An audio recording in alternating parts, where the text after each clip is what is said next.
Hi everyone, after we have finished downloading the file, we have Xampp and Notepad software on desktop screen. Now, we're ready to start installing the software. Let's first start with Xampp.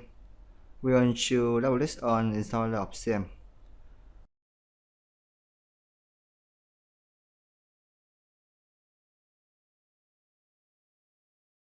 Appear a warning box, click OK. Click Next button. Click Next. You should set the default directory like that and click Next. On learn more about Freedom field, we can uncheck for this field and click Next button. Click the Next button once again.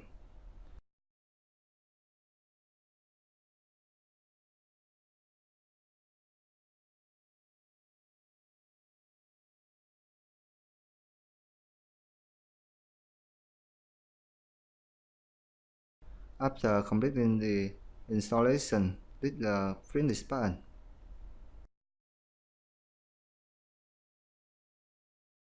We will list the bit button to close the control panel.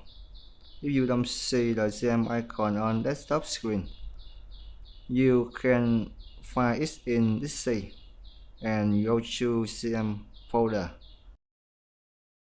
Double-click on the Xampp folder icon.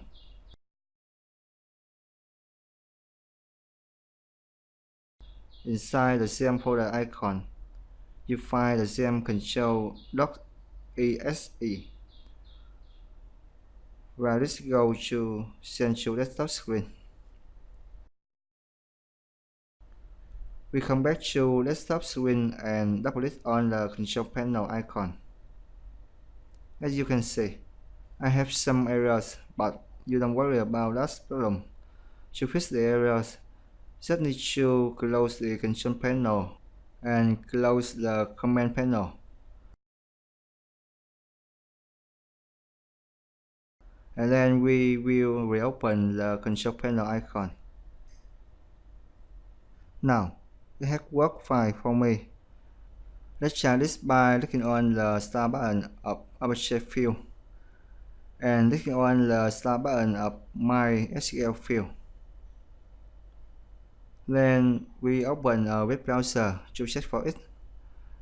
You just need to make sure it works fine.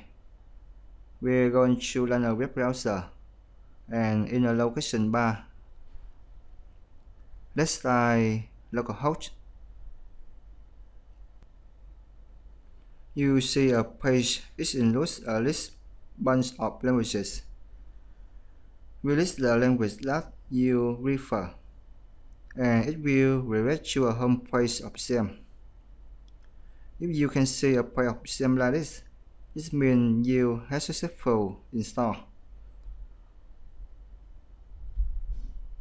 We have done for the Xampp. Thanks for watching. See you next video.